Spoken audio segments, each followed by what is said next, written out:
বন্ধুরা, আজ আমি তোমাদের নতুন একটি টপিক নিয়ে বোঝাবো, তা হলো লাইট অ্যান্ড শেড। এই লাইট অ্যান্ড শেড কোন, সিলিন্ডার, স্পিয়ার, কিউব এই প্রত্যেকটি বস্তুর উপর পড়ার পর তার লাইট অ্যান্ড শেডটা কীরকম হয়, রিফ্লেকশন কীরকম হয়, সেইগুলি আমি ড্রয়িং করার মাধ্যমে তোমাদের সামনে তুলে ধরবো। তোমরা ভালো করে সেগুলি লক্ষ্য করো এবং বাড়িতেও করার চেষ্টা করবে। প্রথমে দেখো, কোন সম্বন্ধে আমি তোমাদের বোঝাচ্ছি। এই কোণের একটি আকৃতি আমি করে নিলাম। এবার তার মধ্যে শেডিংয়ের সাহায্যে অর্থাৎ পেন্সিল স্কেচিংয়ের সাহায্যে ছায়া যেখানে পড়বে সেইটি আমি তোমাদের সামনে তুলে ধরছি। এই ছায়াটি আমি তোমাদের লং হেচিংয়ের সাহায্যে করে দেখাচ্ছি। তোমরা ভালো মতো দেখো কি করে এটি করলাম। এইবারে দেখো, যেখানে ছায়া পড়বে সেই জায়গাটাও আমরা করে ফেলব। লাইটটা আমি রাইট সাইডে রেখেছি যাতে তোমাদের বুঝতে সুবিধা হয় যে লেফট সাইডে ছায়া পড়ছে।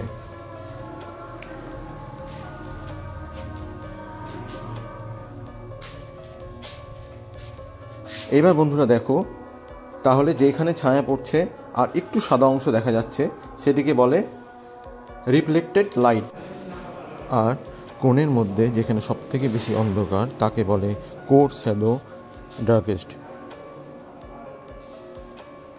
আর উপরে হচ্ছে সোর্স অফ লাইট।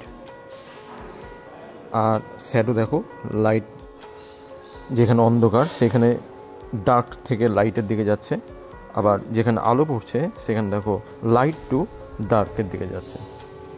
টি বক্সে দেখো রয়েছে সিলিন্ডার আর লাইট অফ সোর্স আছে রাইট সাইডে। এবার দেখো, আমি আলো ছায়া তারতম্য ঘটিয়ে এই সিলিন্ডারকে কি করে বাস্তবসম্মত করে তুলছি।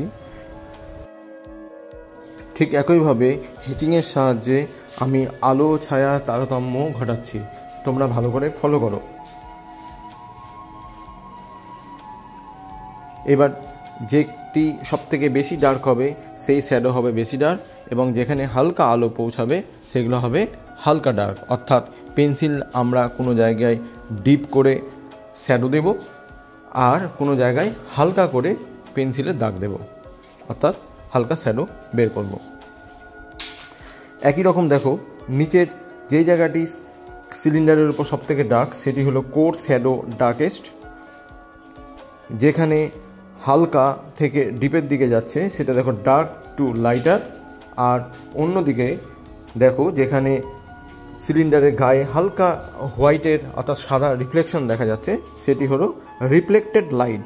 তোমরা এগুলি মনে রাখবে, তাহলে তোমাদের আঁকার ক্ষেত্রে অনেক সুবিধা হবে।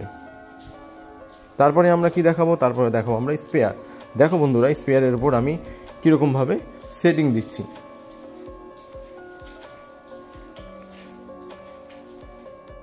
বন্ধুরা, তোমরা এই লাইট অ্যান্ড শেড ভালো করে বোঝার চেষ্টা করো এবং বাড়িতেও যথেষ্ট পরিমাণে প্র্যাকটিস করো, কারণ এই আলো ছায়ায় একটি ছবিকে জীবন্ত করে তোলে। তাই তোমরা বেশি বেশি করে এই সমস্ত জিনিসগুলো প্র্যাকটিস করবে। বন্ধুরা, আমার শেখানো যদি তোমাদের ভালো লেগে থাকে তাহলে চ্যানেলটিকে সাবস্ক্রাইব করো, লাইক করো আর অবশ্যই মতামত জানাও। বন্ধুরা, প্রথম পর্ব থেকে আমি এখনও পর্যন্ত যা যা শিখিয়ে আসছি তা হলো ড্রয়িংয়ের সূত্র। যেরকম গণিতের সূত্র থাকে সেরকম ড্রয়িংয়েরও অনেক সূত্র রয়েছে। এই সূত্রগুলি প্রয়োগ করলে ছবি বাস্তবসম্মত এবং জীবন্ত লাগবে। এবারে আমরা আবার পুনরায় শ্যাডো পার্টটি বের করব, অর্থাৎ ছায়া যেদিকে ডিপ পড়ছে সেটা হবে ডার্ক আর হালকার দিকে যাবে সেটা হবে লাইটার।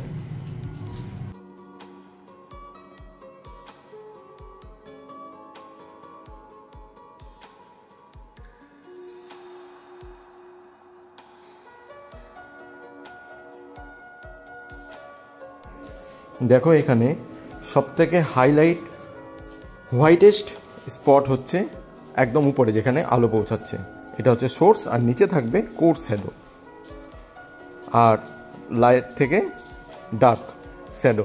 আচ্ছা, তারপরে আমরা বোঝাবো কিউব। এই কিউবটা হচ্ছে চারকোনা বক্স, তোমরা বুঝতেই পেরেছো, চতুর্ভুজ। এর রাইট সাইডে যখন আলো পড়ে তাহলে সেটি হবে লাইটেস্ট, আর সব থেকে কম আলো যেখানে পৌঁছাবে সেটা হবে ডার্কেস্ট, আর যেখানে হালকা আলো পৌঁছাবে সেটা হবে মিডিয়াম, অর্থাৎ মাঝারি ধরনের আলো ছায়া। তোমরা দেখো আমি কিভাবে তোমাদের সামনে ছবিটি তুলে ধরছি।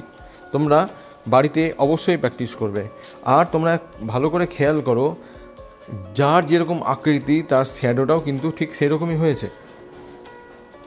এটা মাথায় রেখে তোমরা সকলেই কাজ করবে। বন্ধুরা, আজ আমি আলো ছায়ার এই চ্যাপ্টারে কোন সিলিন্ডার, স্পিয়ার, কিউব তাদের উপর আলো পড়লে তাদের রিফ্লেকশন কেমন হয়, তাদের বাস্তবসম্মত কীরকম লাগে দেখতে, তা সম্বন্ধে তোমাদের বোঝানোর চেষ্টা করলাম। বন্ধুরা, আজ আমরা কি শিখলাম তোমরা একবার দেখে নাও।